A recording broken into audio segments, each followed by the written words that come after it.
Weekend एक दोस्त के साथ बैठे थे। बोला कि बहुत सही चीज आई है गुरु, उससे कहो कि कविता लिख दो, फलाने टॉपिक पर लिख देगा। कहो इस आदमी के बारे में रिसर्च कर दो, दे देगा। ऐसे और तमाम क्रांतिकारी काम वो सेकंडों में कर देता है। नाम है चैट जीपीटी। खूब हल्ला मचा हुआ है इसको लेकर, इतना कि इसने 5 दिन में वो काम कर दिखाया जो करने में फेसबुक को 10 महीने, इंस्टाग्राम को 2.5 महीने और नेटफ्लिक्स को लगभग 3.5 साल लगे। माने इसने महज 5 दिन में ही 10 लाख से ज्यादा यूजर बना लिए थे। तो आज का मास्टर क्लास इसी चैट जीपीटी पर करते हैं कि आखिर ये क्या भला है जिसने सारा डिजिटल सिस्टम हिला कर रख दिया है।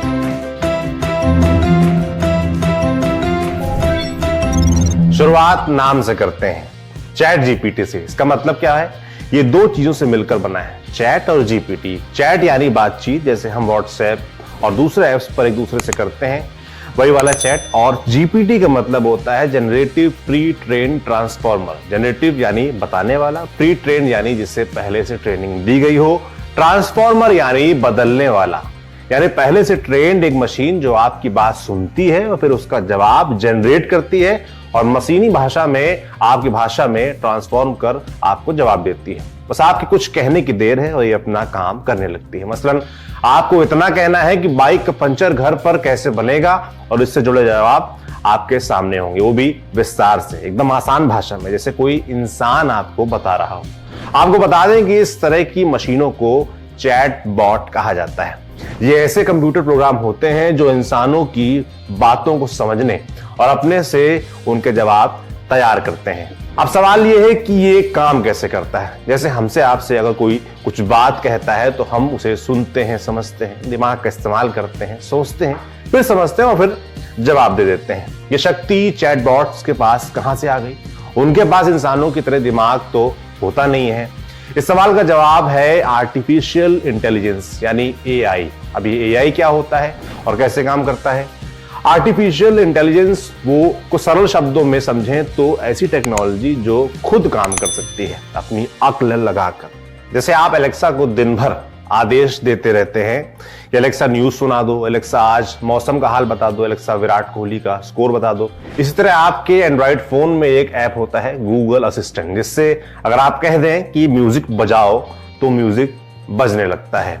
जिसके पास एप्पल का आईफोन है वो ये काम सीरी से करवाते हैं। आप इसे चुटकुले सुनाने कहो, चुटकुले सुनाता है। आप अलार्म लगवाओ तो खुद ही लगा देता है। मेल भेजने कहो, खबर पढ़ने कहो, सब करता है। उसमें आपको खुद उठकर कुछ नहीं करना पड़ता, बस आदेश देना होता है, ऐसा कर दो, काम हो जाता है। पर सवाल ये कि इस एआई के पास डेटा आता कहां से है? इसे और बेहतर तरीके से समझने के लिए हमने बात की जानकार लोगों से। सुनिए।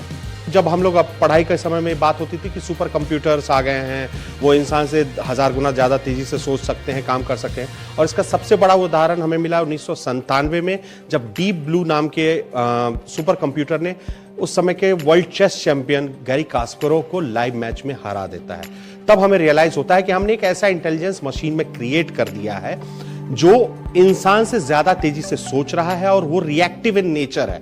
जब आप चेस खेलते हैं तो आप एक दाव चलेंगे, सामने वाला खिलाड़ी दूसरा दाव चलेगा, तो रिएक्टिव इन नेचर है। और वो कंप्यूटर मशीन आपसे ज्यादा तेजी से और आपसे ज्यादा इंटेलिजेंटली आपको हराने का में सक्षम हो गया है। तो वहां पे इंटेलिजेंस, आर्टिफिशियल इंटेलिजेंस का पहला दमखम हमें दिखा मार्केट में। अब है कि ये डेटा आया कहां से?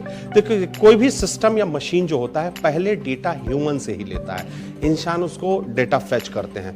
पर मशीन की डीप लर्निंग होती है वो एल्गोरिदम बेस्ड होती है। आप कुछ भी अपना सोचने का एक तरीका होता है इंसानी शक्ति की। जैसे अगर आपको भूख लगी है तो आप खाने के बारे में सोचोगे, खाने में क्या खाना है, तो एक लेयर्ड थिंकिंग है। तो उसी लेयर्ड थिंकिंग को कुछ ऐसे लेयर्स भी हैं जिसको हम नहीं क्रैक कर पाते और मशीन उन्हीं लेयर्स को एल्गोरिदम के जरिए क्रैक करता है। तो वहीं पर आर्टिफिशियल इंटेलिजेंस बनता जाता है और ये डेटा हम ही प्रोवाइड करते हैं। आर्टिफिशियल इंटेलिजेंस में जब आप कोई एक सिस्टम क्रिएट करते हैं तो आप उसमें कई बार आप उससे सहमति असहमति जताते रहते हैं, ऐसा नहीं ऐसा होना चाहिए, वैसा नहीं ऐसा होना चाहिए। तो ये सारे डेटा कलेक्ट करते रहता है और आर्टिफिशियल इंटेलिजेंस इंप्रूव करते रहता है। इसीलिए आप लोगों को मतलब कि आर्टिफिशियल इंटेलिजेंस कितना बेहतर हो सकता है, इसके लिए आप अपने स्मार्टफोन में, जो अगर आप एंड्रॉइड स्मार्टफोन यूज करते हैं तो उसमें ओके गूगल को ले लीजिए। ओके गूगल आज से 7 साल 8 साल पहले में जिस तरह के रिप्लाईज देता था और आज जिस किस्म के रिप्लाईज देता है उसमें जमीन आसमान का फर्क है, क्योंकि आपकी जरूरतें बहुत फिक्स होती जा रही है, बहुत पैनी होती जा रही है कि मेरी ये जरूरत है, और गूगल को भी रियलाइज हो रहा है, उसके चैटबॉट को ये रियलाइज हो रहा है कि इस जरूरत का अगर सामने वाले पार्टी को ये जरूरत है तो हमें ये डिलीवर करना होगा। तो यही मशीन इसी तरह से इंटेलिजेंस को बेहतर करता जाता है। OnPassive, the future of internet.